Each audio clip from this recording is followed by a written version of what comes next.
Ce message s'adresse aux chrétiens à qui l'on fait confiance pour un travail, à qui on fait confiance pour exercer un chantier quelque part. Qu'est-ce qu'on remarque? Lorsque le chrétien a eu la chance d'avoir le travail, arrivé sur le terrain, celui qui devient le négatif, celui qui travaille mal, celui qui amène une mauvaise réputation. Tu donnes un chantier à un frère, c'est celui-là qui va te faire des devis imaginaires, c'est celui-là qui va être absent au chantier, c'est celui qui va te faire un travail mauvais. Tu donnes un taxi à un frère pour gérer, celui qui va te gaspiller le moyen, c'est celui-là qui va te donner des mauvaises recettes jusqu'à ce que tu arriveras même à vendre le taxi. Alors que le chrétien est un modèle. Dieu dit ceci: nous serrons la tête et non jamais la queue. Voilà pourquoi lorsque le chrétien est quelque part, les choses doivent prospérer. Lorsque le chrétien est quelque part, les choses doivent avancer. Lorsque le chrétien est quelque part, il faudrait qu'il y ait le positif. Ton frère t'a donné du travail. Ta sœur t'a donné du travail. On t'a fait confiance quelque part. Mais c'est toi qui vas aller te comporter d'une manière négative, que même le païen ne peut pas faire. Il y a d'autres chrétiens qui sont même obligés de travailler avec les païens qu'avec les chrétiens. Surtout les croyants du message. Surtout les croyants du message. Je sais bien que dans cette fourchette, il y a des bons, il y a des enfants de Dieu.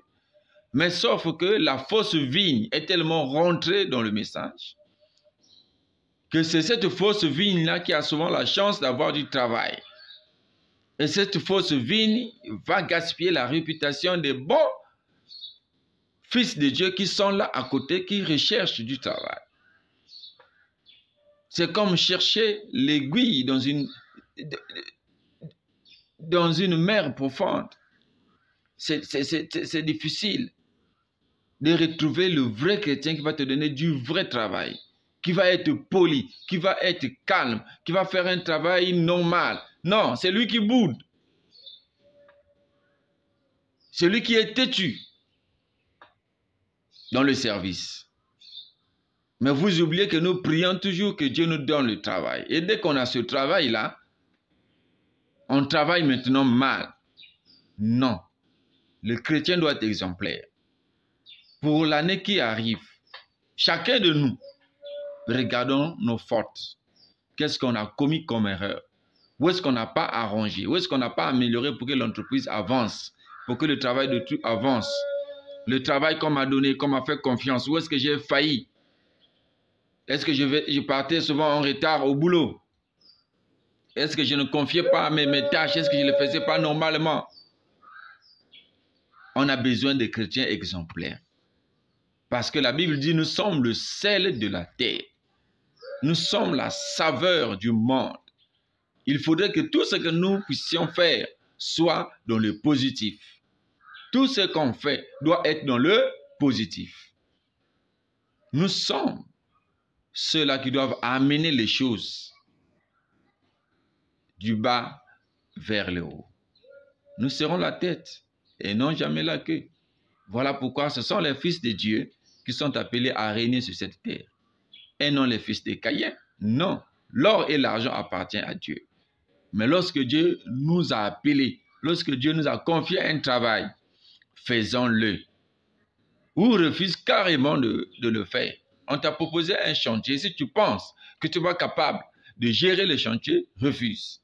On t'a donné un taxi. Si tu penses que tu es cupide, tu ne peux pas gérer le taxi d'autrui, laisse. Si tu penses que le travail qu'on t'a donné, tu ne peux pas le faire, tu laisses. Au lieu d'accepter et de mal faire.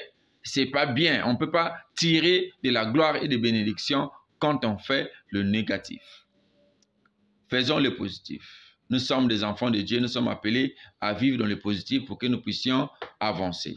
Et Dieu adore les enfants qui pratiquent le positif. Oui, on peut commettre des erreurs, mais que les erreurs n'amènent pas à ce que les gens te haïssent, que tes erreurs-là n'amènent pas à ce que les gens te tournent le dos. On ne peut pas tourner le dos à un fils de Dieu. Non. Non. Impossible, parce que partout là où tu vas passer, tu seras la lumière. Et on aura toujours besoin de toi. Donc, améliorons nos comportements, parce que nous prions beaucoup, nous parlons beaucoup, mais nous faisons peu. Ah oui, ici là, je vous parle du monde du travail.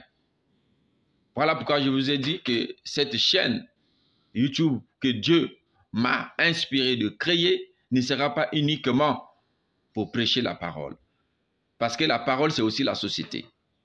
Donc, je parlerai aussi de tout ce qui est comme un secte qui envenime notre vie quotidienne. Parfois, nous prions, nous prions, nous prions, nous prions. Mais sur le terrain, lorsque Dieu ouvre les portes, nous sommes les premiers à être négatifs. Que Dieu vous bénisse richement. Et n'oubliez pas de vous abonner.